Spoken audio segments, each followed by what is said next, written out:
Hello dear students, welcome back to channel JS commerce classes. ये video में मैं आपके साथ में शेयर करूंगा 12th क्लास में आपको एसपी में लेटर है सिक्रेटल प्रैक्टिस। यस सर, नो, हाँ सर, यस। तभी आप लोग इस वीडियो को क्या कर रहे हैं देख रहे हो। मैं आपको इस वीडियो में ईच एंड एवरीथिंग बताने वाला हूँ। आपको लेटर कैसे लिखना है, फॉर्मेट कैसे लिखना है।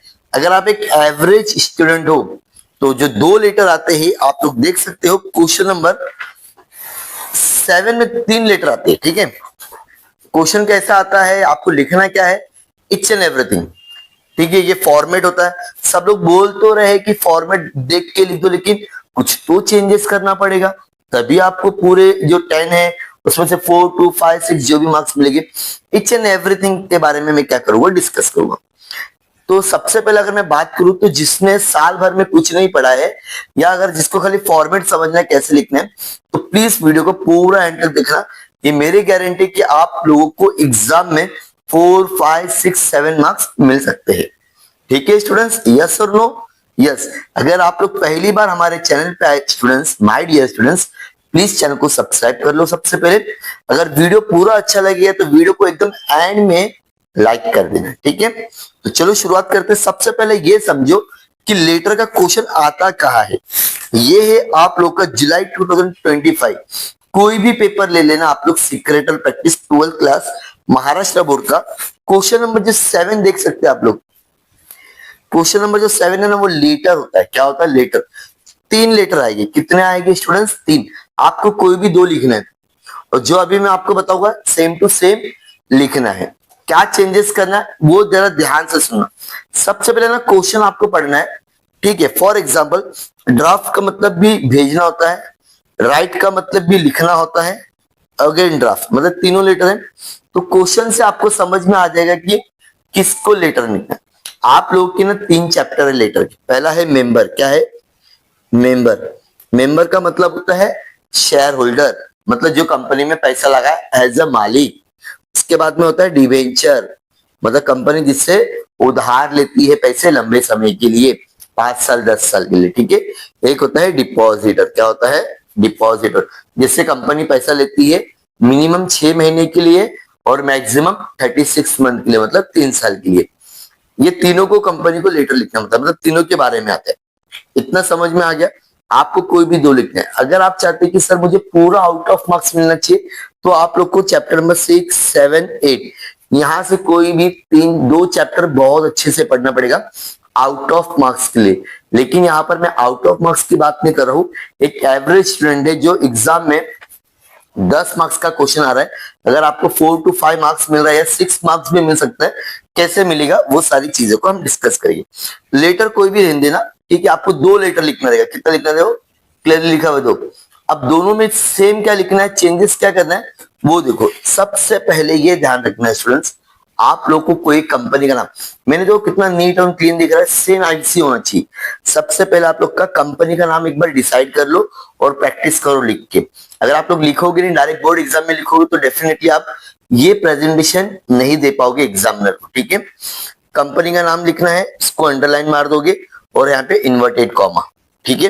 और यहाँ पे साइड में लिख देना कौन सा लेटर पे, लेटर 1 है क्या, लेटर 2 है क्या, लेटर 3 है, मतलब answer 1 answer 2 answer 3 question number 7 का, ठीक है। उसके बाद में एड्रेस लिखना फ्रेंड्स। आप लोग क्या लिखोगे? ये एड्रेस भी याद कर सकते हैं, आप लोग को जो अच्छा लगता है वो एड्रेस। मैंने ये लिखा, आपको जो इजी लग रहा है वो लिखना।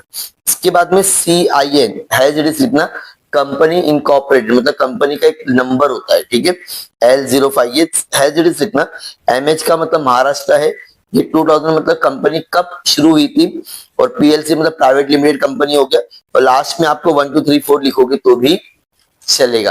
क्या चेंजेस कर सकते हो? 1 2 3 4 लिख देना, PLC हैजर्स लिखना, महाराष्ट्र बरोबर लिखना, MH, और ये 2000 की जगह 2001 2002 2003 2004 आप लोग लिख सकते हो। लेकिन 1111 मत लिख देना, ताकि इतनी पुरानी कोई कंपनी होती नहीं है। यहाँ पे थोड़ा सा चेक किया जाता है कि आपको CIN नंबर पता है क्या नहीं पता है, ठीक है। इतना समझ में आ गया यहाँ तक का। जब तुम लोग सेकंड लेटर लिखोगे ना स्टूडेंट्स, एक लेटर में तो ये आपने हैजर्स लिख दिए, जब तुम लोग सेकंड लेटर लिखोगे ना, कंपनी का नाम चेंज कर देना। तो पहले से आप लोग ना 2 कंपनी का नाम याद कर लो और कंपनी का एड्रेस हेड इज याद कर लो। जो भी लिखना है आपको एग्जाम में पहले से आप डिसाइड करके लो। मैंने आपको एक फॉर्मेट दिया, अगर आप चाहते हैं कि सर एक कंपनी और बता दो ना, तो आप लोग ने मेरा प्रीवियस वीडियो देख लेना, एक दो वीडियो और हम लोग ने फॉर्मेट का बनाया, तो उसमें हम लोग ने थोड़ा सा चेंजेस करके लिखे। आप वो कंपनी में ले सकते हो, आपकी टेक्स्ट बुक में भी कंपनी है, लेकिन इतना हेजिडिस याद कर लेना। ठीक है फ्रेंड्स, यहाँ तक कि सबको समझ में आ गया ना पक्का? हाँ। उसके बाद में फोन नंबर आपको जो अच्छा लगता है लिखना, लेकिन नंबर याद रखना 8 9 10 होना चाहिए। फैक्स नंबर लिख देना, रेफरेंस नंबर में हैज इट इज जो समझ में आ रहा है यहाँ तक का लिख सकते हैं, कोई इश्यू नहीं। उसके बाद में वेबसाइट होता है स्टूडेंट्स, वेबसाइट आपने कंपनी का क्या नाम लिखे उसके रिलेटेड आप लोग वेबसाइट बना देना। ईमेल आईडी जो कंपनी का आप लोग ने नाम लिखे रहेगा उसके रिलेटेड ही होना चाहिए।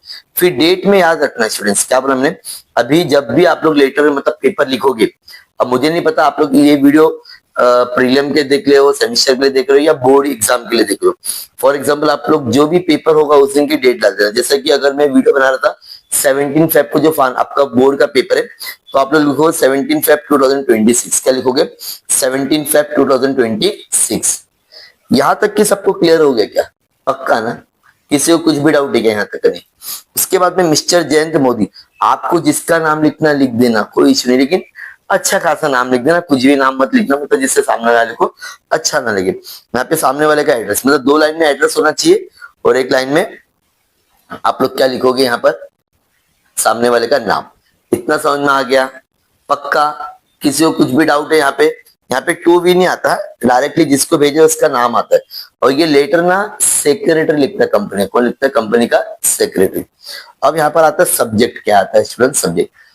हर लेटर का सब्जेक्ट अलग रहेगा। फॉर एग्जाम्पल अगर मैं बात करूं, अगर मुझे ये लिखना है for example draft a letter to a depositor regarding the repayment of his deposit, तो अभी हम लोग क्या लिखेंगे सब्जेक्ट में? Regarding repayment of his deposit या डिपॉजिटर रिगार्डिंग, मतलब जो आपको लेटर के बाद में समझ में आ रहा है, मतलब किसके लिए लेटर लिखने बोल रहा है वो लिखिए। जैसे कि write a letter to debenture holder regarding the payment of interest to the interest holder, तो यहाँ पे सब्जेक्ट में लिखेंगे debenture holder regarding the payment of interest to the interest holder. मतलब क्वेश्चन में से देख के आपको सब्जेक्ट लिखना रहेगा। समझ में आ गया? मालूम पड़ा आप लोग सब्जेक्ट भी एकदम हेजिडिस जो मैं बता रहा हूँ वही लिखोगे तो रॉन्ग हो जाएगा, डिपेंड अपॉन क्वेश्चन।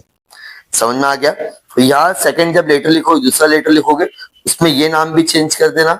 और अगर जब तुम लोग कंपनी का नाम चेंज हो तो इट ऑटोमेटिकली आपका ये भी चेंज होगा। डेट आप लोग चेंज करोगे नहीं, ठीक है? फोन नंबर भी आप लोग अपने हिसाब से चेंज कर देना सेकंड लेटर में, ठीक है?